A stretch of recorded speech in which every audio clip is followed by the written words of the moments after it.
ನಮಸ್ತೆ ಫ್ರೆಂಡ್ಸ್, ರಾಜ್ ಜಾಬ್ಸ್ಗೆ ಸ್ವಾಗತ. ಫ್ರೆಂಡ್ಸ್, ಇಲ್ಲಿ ಕಾಣಿಸ್ತಾ ಇದೆ ನೋಡಿ, ಏನು ಅಸಿಸ್ಟೆಂಟ್ ವರ್ಕ್ ಸೂಪರ್ವೈಸರ್ ಹುದ್ದೆಗಳಿಗೆ ನೇಮಕಾತಿ ನಡೀತಾ ಇದೆ.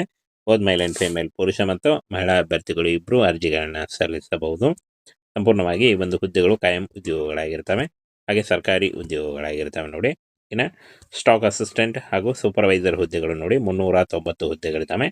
ಸಂಪೂರ್ಣವಾಗಿ ಈ ಒಂದು ಹುದ್ದೆಗಳು ಸಮಾಜ ಕಲ್ಯಾಣ ಇಲಾಖೆ ಹುದ್ದೆಗಳಾಗಿರ್ತವೆ. ಅರ್ಹ ಮತ್ತು ಆಸಕ್ತ ಅಭ್ಯರ್ಥಿಗಳಿಂದ ನೇಮಕಾತಿ ನಡೀತಾ ಇದೆ ನೋಡಿ.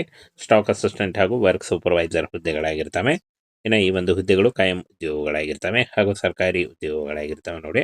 14,000ದಿಂದ 1,12,000ವರೆಗೂ ಪರ್ ಮಂತ್ ಸ್ಯಾಲ್ರಿ ಆಗಿರುತ್ತೆ ನೋಡಿ. ಹಾಗೆ ಇಲಾಖೆ ಹೆಸರು ಮತ್ತು ಪೋಸ್ಟ್ ಸಂಖ್ಯೆ ನೋಡಿ. ಕೃಷಿ ಉತ್ಪಾದನಾ ಇಲಾಖೆಯಲ್ಲಿ 88 ಹುದ್ದೆಗಳಿದ್ದರೆ ಸರ್ಕಾರಿ ಇಲಾಖೆಯಲ್ಲಿ 18 ಹುದ್ದೆಗಳಿದ್ದಾವೆ. ಹಾಗೆ ಕೈಗಾರಿಕಾ ಮತ್ತು ವಾಣಿಜ್ಯ ಇಲಾಖೆಯಲ್ಲಿ 87 ಹುದ್ದೆಗಳಿದ್ದರೆ ಜಲಶಕ್ತಿ ಇಲಾಖೆಯಲ್ಲಿ 121 ಹುದ್ದೆಗಳಿದ್ದಾವೆ. ಹಾಗೆ ಸಮಾಜ ಕಲ್ಯಾಣ ಇಲಾಖೆಯಲ್ಲಿ 36 ಹುದ್ದೆಗಳಿದ್ದರೆ ಸಾರಿಗೆ ಇಲಾಖೆಯಲ್ಲಿ 40 ಹುದ್ದೆಗಳು ಖಾಲಿ ಇದಾವೆ ನೋಡಿ. ಒಟ್ಟು 390 ಹುದ್ದೆಗಳಿಗೆ ನೇಮಕಾತಿ ನಡೀತಾ ಇದೆ ನೋಡಿ. ಈ ಒಂದು ಹುದ್ದೆಗಳಿಗೆ ಆಯ್ಕೆ ಮಾಡಿಕೊಂಡು ನೀವು ಅರ್ಜಿಗಳನ್ನು ಸಲ್ಲಿಸಬಹುದು. ಇನ್ನು ಪೋಸ್ಟ್ ಹೆಸರು ಹಾಗೂ ಪೋಸ್ಟ್ಗಳ ಸಂಖ್ಯೆ ನೋಡಿ. ಸ್ಟಾಕ್ ಸಹಾಯಕ 45 ಹುದ್ದೆಗಳಿದ್ದಾವೆ. ಇನ್ನು ಮೀನುಗಾರಿಕೆ ಮತ್ತು ಅಭಿವೃದ್ಧಿ ಸಹಾಯಕ 33 ಹುದ್ದೆಗಳಿದ್ದಾವೆ ನೋಡಿ. ಮೀನುಗಾರಿಕೆ ಮತ್ತು ಉಪ ನಿರೀಕ್ಷಕರು 7 ಹುದ್ದೆಗಳಿದ್ದಾವೆ. ಹಾಗೆ ಮೀನುಗಾರಿಕೆ ನಿರೀಕ್ಷಕರು ಮತ್ತು ಕೃಷಿ ವ್ಯವಸ್ಥಾಪಕರು 3 ಹುದ್ದೆಗಳಿದ್ದಾವೆ. ಹಾಗೇನು ಜೂನಿಯರ್ ಸೂಪರ್ವೈಸರ್ ಮತ್ತು ಸಬ್ ಆಡಿಟರ್ 18 ಹುದ್ದೆಗಳಿದ್ದಾವೆ ನೋಡಿ. ಇನ್ನು ಫ್ರೆಂಡ್ಸ್, ಸಹಾಯಕ ಕರಕುಶಲ ತರಬೇತಿ ಅಧಿಕಾರಿ 60 ಹುದ್ದೆಗಳಿದ್ದರೆ ಸಹಾಯಕ ಕೈಮಗ್ಗ ತರಬೇತಿ ಅಧಿಕಾರಿ 37 ಹುದ್ದೆಗಳಿದ್ದಾವೆ. ಕಾಮಗಾರಿ ಮೇಲ್ವಿಚಾರಕ 121 ಹುದ್ದೆಗಳಿದ್ದರೆ ಮೇಲ್ವಿಚಾರಕ 36 ಹುದ್ದೆಗಳು. ಮೋಟಾರ್ ವಾಹನ ನಿರೀಕ್ಷಕರು 10 ಹುದ್ದೆಗಳಿದ್ದಾವೆ. ಹಾಗೆ ಮೋಟಾರ್ ವಾಹನ ಸಂಚಾರ ಸಹಾಯಕ 2. ಟೋಟಲ್ ಆಗಿ 390ಕ್ಕೂ ಅಧಿಕ ಉದ್ಯೋಗಗಳಿಗೆ ನೇಮಕಾತಿ ನೀಡ್ತಾ ಇದೆ.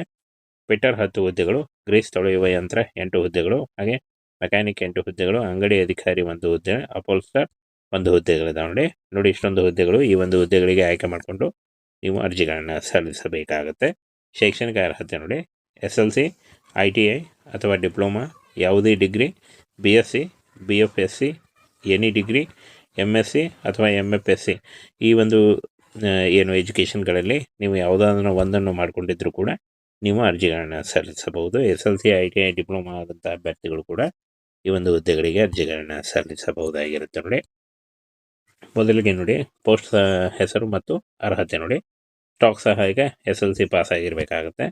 ಹಾಗೆ ಮೀನುಗಾರಿಕೆ ಅಭಿವೃದ್ಧಿ ಸಹಾಯಕ ಮತ್ತು ಮೀನುಗಾರಿಕೆ ಉಪ ನಿರೀಕ್ಷಕರು ಈ ಒಂದು ಹುದ್ದೆಗಳಿಗೆ BSc, BFSc ಆಗಿರಬೇಕಾಗುತ್ತೆ.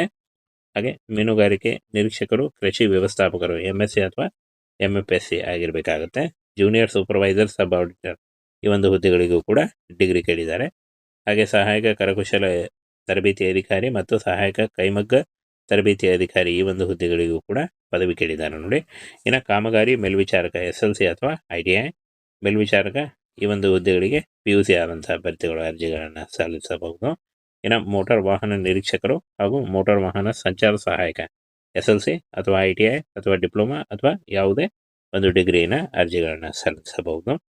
ಗ್ರೀಸ್ ತೊಳೆಯುವ ಇಲ್ಲಿ ನೋಡಿ, ಗ್ರೀಸ್ ತೊಳೆಯುವ ಯಂತ್ರ ಮತ್ತು ಫಿಟ್ಟರ್ ಮೆಕ್ಯಾನಿಕ್ ಈ ಒಂದು ಹುದ್ದೆಗಳಿಗೆ SLC ಅಥವಾ ITI. ಅಂಗಡಿ ಅಧಿಕಾರಿ ಈ ಒಂದು ಹುದ್ದೆಗಳಿಗೆ ಡಿಪ್ಲೊಮಾ ಅಥವಾ ಎನಿ ಡಿಗ್ರಿ. ಅಪೋಸ್ಟರ್ ಹುದ್ದೆಗಳಿಗೆ SLC ಅಥವಾ ITI ಆದಂಥ ಅಭ್ಯರ್ಥಿಗಳು ಅರ್ಜಿಗಳನ್ನು ಸಲ್ಲಿಸಬಹುದಾಗಿರುತ್ತೆ. ಇನ್ನು ಯಾವ ಒಂದು ಹುದ್ದೆಗಳಿಗೆ ಎಷ್ಟು ಸಂಬಳ ಅಂತ ನೋಡೋದಾದರೆ, ಸ್ಟಾಕ್ ಸಹಾಯಕ 21,000ದಿಂದ 81,000 ಇರುತ್ತೆ. ಮೀನುಗಾರಿಕೆ ಅಭಿವೃದ್ಧಿ ಸಹಾಯಕ 35,000ದಿಂದ 1 ಲಕ್ಷ ಇರುತ್ತೆ. ಹಾಗೆ ಮೀನುಗಾರಿಕೆ ಉಪನಿರೀಕ್ಷಕರು 21,000ದಿಂದ 81,000 ಇರುತ್ತೆ. ಇನ್ನು ಮೀನುಗಾರಿಕೆ ನಿರೀಕ್ಷಕರು ಕೃಷಿ ವ್ಯವಸ್ಥಾಪಕರು 35,000ದಿಂದ 1,13,000 ಇರುತ್ತೆ ನೋಡಿ. ಜೂನಿಯರ್ ಸೂಪರ್ವೈಸರ್ ಸಬ್ ಆಡಿಟರ್ ಮತ್ತು ಸಹಾಯಕ ಕರಕುಶಲ 19,000ದಿಂದ 63,000 ಪರ್ ಮಂತ್ ಸ್ಯಾಲ್ರಿ ಆಗಿರುತ್ತೆ ನೋಡಿ. ಹಾಗೇನ ಸಹಾಯಕ ಕೈಮಗ್ಗ ತರಬೇತಿ ಅಧಿಕಾರಿ 35,000ದಿಂದ 1 ಲಕ್ಷ ಇರುತ್ತೆ. ಇನ್ನು ಕಾಮಗಾರಿ ಮೇಲ್ವಿಚಾರಕ 14,000ದಿಂದ 47,000 ಇರುತ್ತೆ. ಮೇಲ್ವಿಚಾರಕ 25,000ದಿಂದ 81,000 ಇದ್ದರೆ, ಮುಂದೆ ನೋಡಿ, ಮೋಟರ್ ವಾಹನ ನಿರೀಕ್ಷಕರು 35,000ದಿಂದ 1 ಲಕ್ಷ ಇದ್ದರೆ, ಮೋಟರ್ ವಾಹನ ಸಂಚಾರ ಸಹಾಯಕ 19,000ದಿಂದ 63,000 ಇರುತ್ತೆ. ಫಿಟ್ಟರ್ ನೋಡಿ 25,000ದಿಂದ 81,000 ಇದ್ದರೆ, ಗ್ರೀಸ್ ತೊಳೆಯುವ ಯಂತ್ರ 19,000ದಿಂದ 63,000 ಇರುತ್ತೆ. Mechanic 35,000ದಿಂದ 1 lakh 12,000ವರೆಗೂ per month salary ಆಗಿರುತ್ತೆ. ಹಾಗೆ ಅಂಗಡಿ ಅಧಿಕಾರಿ 35,000ದಿಂದ 1,00,000 ಇದ್ದರೆ, ಅಪೋಲ್ಸ್ಟರ್ 25,000ದಿಂದ 81,000 ಪರ್ ಮಂತ್ ಸ್ಯಾಲ್ರಿ ಆಗಿರುತ್ತೆ ನೋಡಿ. ಇನ್ನು ವಯೋಮಿತಿಯನ್ನು ನೋಡಿ 40 ವರ್ಷದ ಒಳಗಿನವರು ಅರ್ಜಿಗಳನ್ನ ಸಲ್ಲಿಸಬಹುದಾಗಿರುತ್ತೆ. ಹಾಗೆ ಫಿಸಿಕಲಿ ಹ್ಯಾಂಡಿಕ್ಯಾಪ್ ಆದಂಥ ಅಭ್ಯರ್ಥಿಗಳಿಗೆ 2 ವರ್ಷ ವಯೋಮಿತಿ ಸಡಿಲಿಕೆ ಕೂಡ ಇರುತ್ತೆ. SC/ST ಅಭ್ಯರ್ಥಿಗಳಿಗೆ 3 ವರ್ಷ, ಮಾಜಿ ಸೈನಿಕ ಅಭ್ಯರ್ಥಿಗಳಿಗೆ 8 ವರ್ಷಗಳ ವಯೋಮಿತಿ ಸಡಿಲಿಕೆ ಕೂಡ ಇರುತ್ತೆ ನೋಡಿ. ಇನ್ನು ಈ ಒಂದು ಹುದ್ದೆಗಳಿಗೆ ಅರ್ಜಿ ಶುಲ್ಕವನ್ನು ನೋಡೋದಾದರೆ SC/ST EWS ಅಭ್ಯರ್ಥಿಗಳಿಗೆ 600 ರೂಪಾಯಿ, ಇತರೆ ಉಳಿದಂಥ ಎಲ್ಲ ಅಭ್ಯರ್ಥಿಗಳಿಗೆ 700 ರೂಪಾಯಿ ಇರುತ್ತೆ. ಪಾವತಿ ಮಾಡುವ ವಿಧಾನ ಆನ್ಲೈನ್ ಮೂಲಕ, credit card, debit card, net banking ಮೂಲಕ ಪಾವತಿಯನ್ನು ಮಾಡಬಹುದಾಗಿರುತ್ತೆ. ಆಯ್ಕೆ ಪ್ರಕ್ರಿಯೆ ನೋಡಿ, ಲಿಖಿತ ಪರೀಕ್ಷೆ, ದಾಖಲೆ ಪರಿಶೀಲನೆ ಅಥವಾ ಸಂದರ್ಶನದ ಮೂಲಕ. ಅಂದರೆ ಲಿಖಿತ ಪರೀಕ್ಷೆ, ದಾಖಲೆ ಪರಿಶೀಲನೆ ಆದಂಥ ನಿಮಗೆ ಸಂದರ್ಶನವನ್ನು ನಡೆಸಿ ಆಯ್ಕೆಯನ್ನು ಮಾಡಿಕೊಳ್ಳಲಾಗುತ್ತೆ ನೋಡಿ.